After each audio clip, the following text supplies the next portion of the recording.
얼마 전까지만 해도 마약 청정국으로 불렸던 대한민국. 하지만 2016년 유엔이 정한 기준을 넘어서면서 이젠 더 이상 마약 청정국이 아닙니다.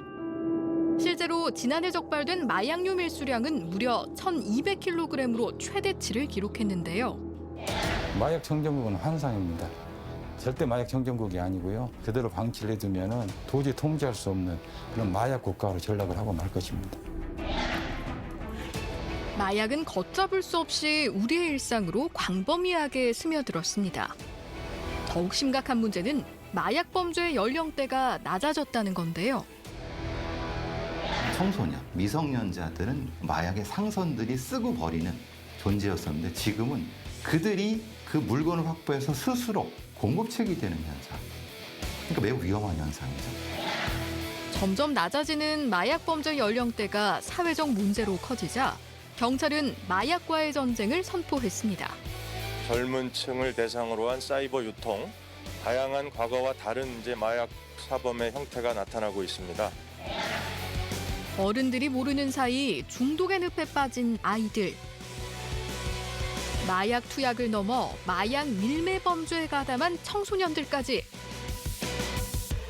급증하는 청소년 마약 범죄의 실태와 그 근본적인 해결책은 무엇인지 알아봅니다. 이번 집은 경찰청에서 하는데요. 가만히. 작년 여름 부산 경남 지역에 큰 충격을 준 사건이 발생했습니다. 지역에 사는 고등학생 40여 명이 가담한 마약류 투약 사건. 이들은 공원과 상가의 화장실, 심지어 학교까지 때와 장소를 가리지 않고 마약을 투약했고 심지어 소지하고 있던 마약을 또래 친구에게 되팔기도 했는데요. 표현형의 범죄, 과시형 범죄라고 하죠. 과시하고 싶고 자랑하고 싶고 집단적으로 집단 속에서 랭킹이 올라가고 싶은 거예요. 그러니까 거기에 마약이라는 것이 일종의 불쏘시개가 되니까 폭발성을 가지는 겁니다. 청소년이 마약 사건에 휘말리는 건 비단 어제 오늘만의 일이 아닙니다. 경찰청 통계에 따르면 10대 마약 사범은 2018년 104명에서 해마다 증가해 2021년에는 309명까지 약 3배가량 증가했는데요. 특히 2022년 8월까지 검거된 10대 마약 사범은 227명으로 하반기까지 더해지면 지난해 수치를 훨씬 넘어설 걸로 예상됩니다. 하지만 마약 범죄가 수사기관에서 인지하기 어려운 대표적인 암수 범죄이기 때문에 사실상 현재까지 드러난 청소년 마약 중독자 수가 빙산의 일각일 가능성이 높습니다. 게다가 마약은 중독성이 높은 것뿐 아니라 2차 범죄 위험성이 매우 큰데요. 청소년 마약 범죄는 특히 마약을 구할 돈이 없기 때문에 성매매 그리고 가출팸을 이용한 성착취라든가 다른 강력 범죄로의 연관성 이것 때문에 청소년 마약 범죄는 상당히 위험성을 내포하고 있다라고 볼 수 있습니다. 그렇다면 대체 청소년은 어떻게 마약을 구하는 걸까요? 우리나라는 주로 하는 마약이 필로폰하고 대마가 주예요. 필로폰 대마가 주고 그 다음에 보통 클럽에서 엑스터시라는 것도 하기도 하고 이거는 이제 필로폰 투약하는 방법으로 이거는 시중에 파는 걸로 하는 거고요. 이거 개인이 만들어서 보통 필로폰 이런 식으로 이제 들어있거든요. 그리고 주사기에 이게 들어있잖아요. 주사기에도 들어있고 그래서 이제 주사기 단위로 판매하기도 하고. 마약류는 크게 천연마약과 합성마약, 그리고 향정신성 의약품 및 대마로 분류됩니다. 이 중에서 실제로 많이 거래되는 마약류는 합성마약 필로폰인데요. 정식 명칭은 메스암페타민이며 매우 강력한 중추신경 흥분제로 각성작용을 일으킵니다. 또한 환각제인 대마초와 엑스터시 등의 마약류가 거래되며 모두 중독성이 강하게 나타납니다. 마약을 실제로 거래하는 장소는 불특정 다수의 사람들이 오가는 곳입니다. 주택가 늘 쓰는 거는 이제 에어컨 실외기, 실외기. 그 다음에 뭐 우편함에다 붙이기도 하고 무인택배함도 많이 써요. 계단에 보면 지금 저렇게 밑에 링 있잖아요. 예. 저기 움직이거든요. 이리 움직이면 여 밑에 숨기려고도 있어요. 골목길 혹은 주택가 곳곳마다 마약을 숨기는 장소가 다양한데요. 그 이유는 필로폰의 경우 1g 내지는 2g 등 주로 적은 양을 거래하기 때문입니다. 마약류를 곳곳에다 숨겨놔요. 그걸 다 주소지하고 사진을 찍어서 다 준비를 해놓은 상태에서 이제 누군가 나한테 거래를 하려는 매수자가 뭐 코인이나 현금 입금이 되면 그 사진을 전송해 주는 거죠. 어디에 숨겨놨다? 어디에 숨겨놨다. 그럼 그 사람은 자연스럽게 주택가에 가서 그걸 찾아오는 거죠. 판매자가 마약을 감춰둔 후 구매자에게 거래 장소 사진을 메시지로 보냅니다. 판매자와 구매자의 모습이 노출되지 않도록 마약을 숨겨놓는 이른바 던지기 수법입니다. 은밀하게 이루어지는 마약 범죄. 청소년이 쉽게 마약에 빠지게 된 이유에는 시대에 따라 달라진 학교 풍경에도 힌트가 있었는데요. 90년도나 그때는 사실 부탄가스, 본드가 아주 유행이 됐었어요. 그래서 부탄가스나 본드들은 우리 청소년들이 중독 사례가 많이 있었어요. 그러다가 청소년들이 인터넷 많이 접근하게 되잖아요. 그렇게 돼서 이제 부탄가스, 본드는 이제 많이 검거되지 않고 이제 마약으로 오게 되는데 또 투약하기 간편한 그런 마약질을 찾다 보니까 요새 신종 마약에 접근하게 되는 거죠. 우리는 하루에도 수시로 온라인에서 SNS, 메신저, 동영상을 봅니다. 청소년 마약 범죄의 대다수는 이 온라인상으로 연결된 경로를 통해서 마약을 접하는데요. 실제로 제작진이 SNS상에 마약 관련 은어를 넣었더니 1초도 되지 않아 마약 거래를 유도하는 게시글이 쏟아졌습니다. 2000년도 이후부터는 이제 그 인터넷 통하니까 서로 뭐 텔레그램이나 다크웹 이를 통해서 사용자, 즉 구매자와 판매책의 단둘이만 거래가 이루어지고 있고 또 그에 따라서 요새는 또 가상화폐, 비트코인으로 거래하게 되잖아요. 문제는 텔레그램과 가상화폐 등 마약 거래 시 사용하는 사이트가 해외에 서버를 두고 있기 때문에 추적하기 쉽지 않다는 것. 이 틈을 노려 청소년들은 익명이 보장되고 비대면으로 거래할 수 있다는 유혹에 빠져들어 한순간에 마약 범죄의 소용돌이 속에 휘말리게 됩니다.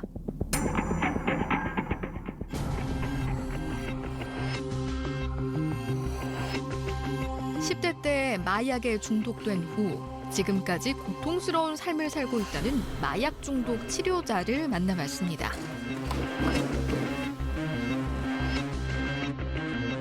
평범한 인생이 송두리째 바뀐 그날을 태연 씨는 아직도 생생하게 기억하고 있는데요. 제가 그때 아마 15살 중학교 2학년 때였을 거예요. 처음 호기심이었죠. 방학 때 인터넷을 막 이리저리 뒤지다 보니까 갑자기 뭐 마약 관련된 막 글이 있고 사고 싶은 사람은 연락을 해라. 이 호기심에 연락을 한 거죠. 중학교 2학년 때니까. 이렇게 비싸지도 않은 거예요. 한 봉다리 사는데 한 15만 원? 12만 원? 그 정도였던 것 같아요. 처음엔 호기심으로 마약을 구입했지만 그 이후부터는 단순한 호기심이 아니었습니다. 어느샌가 자신도 모르게 중독의 늪에 빠져버렸는데요.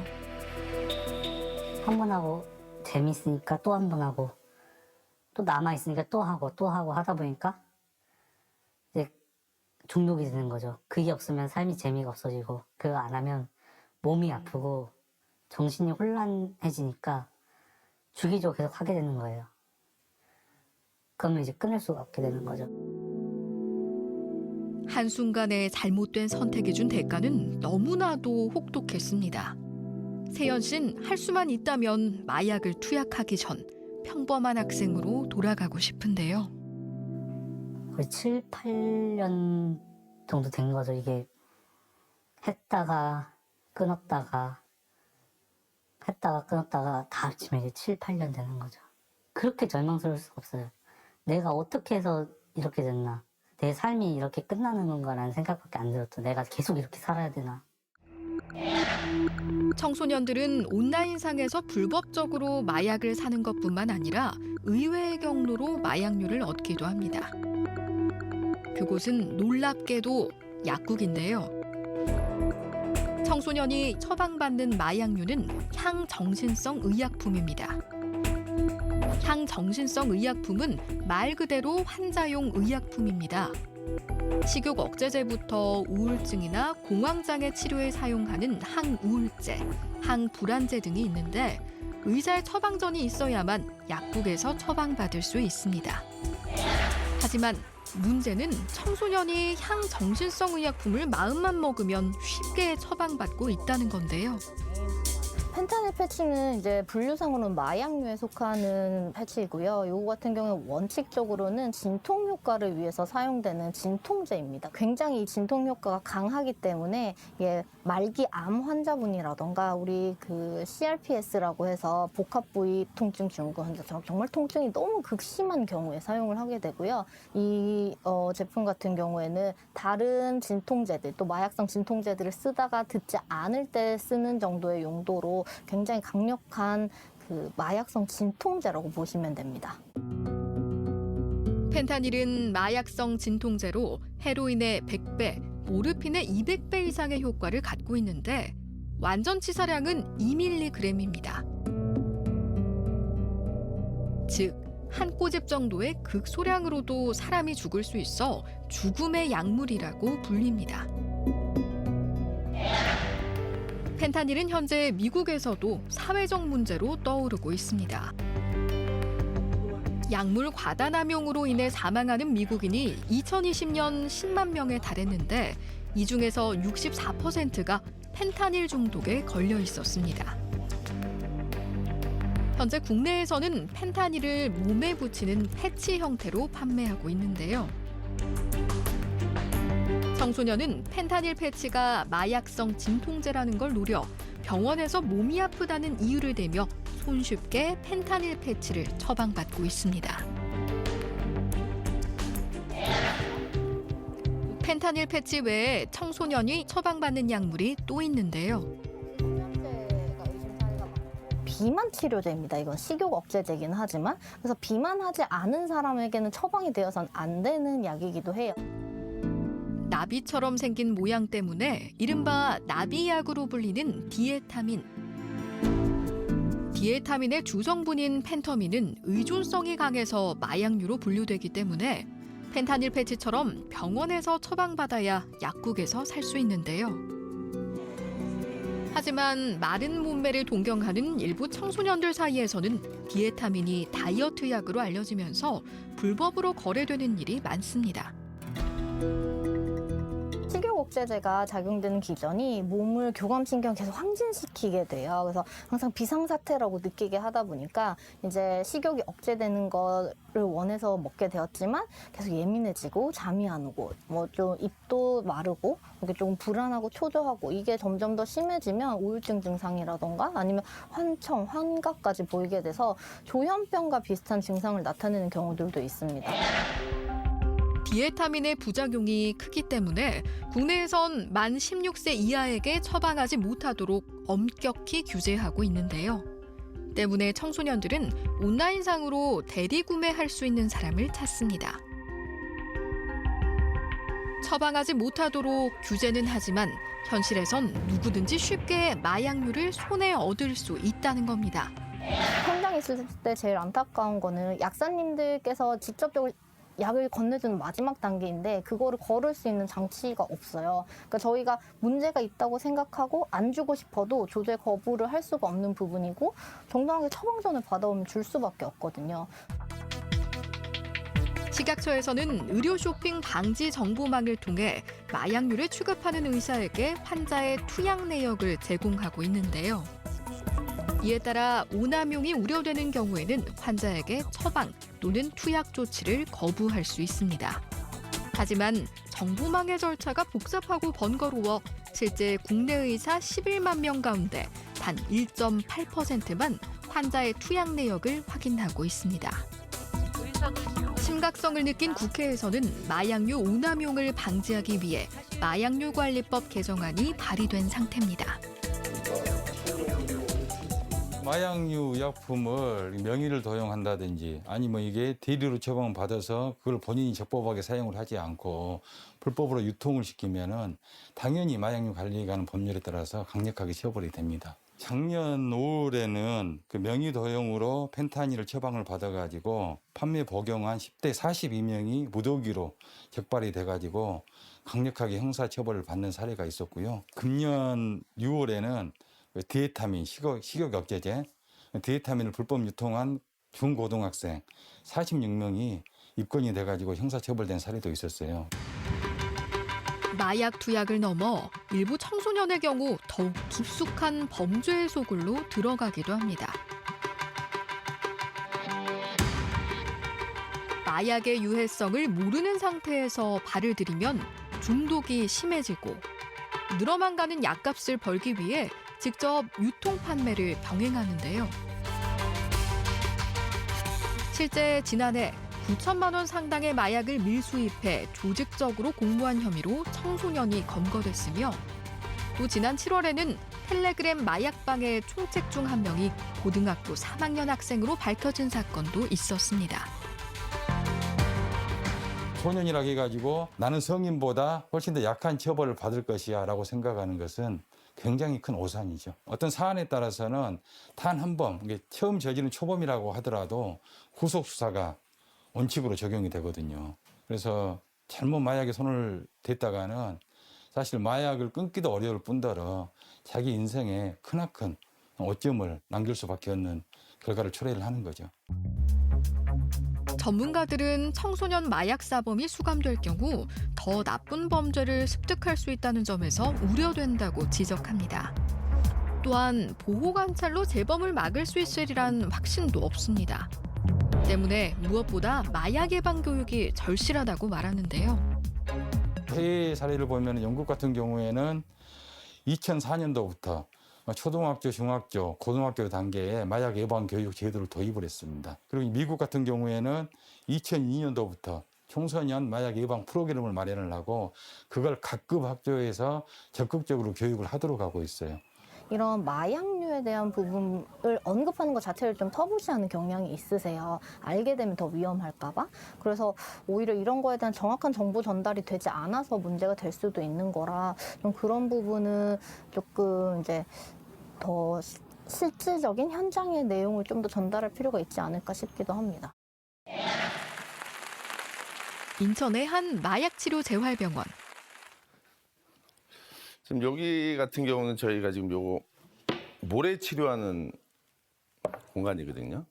약을 끊는 게 조금 더 훨씬 더 약을 이제 멀어지는데 좀 좋거든요. 그리고 뭐 책들도 좀 많고요. 음악 치료도 좀 하고 그러고 있습니다.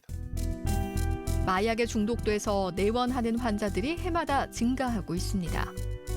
하지만 현재 국내 마약치료 재활병원은 21곳, 그중에서 실질적으로 운영하는 곳은 단 2곳뿐인데요.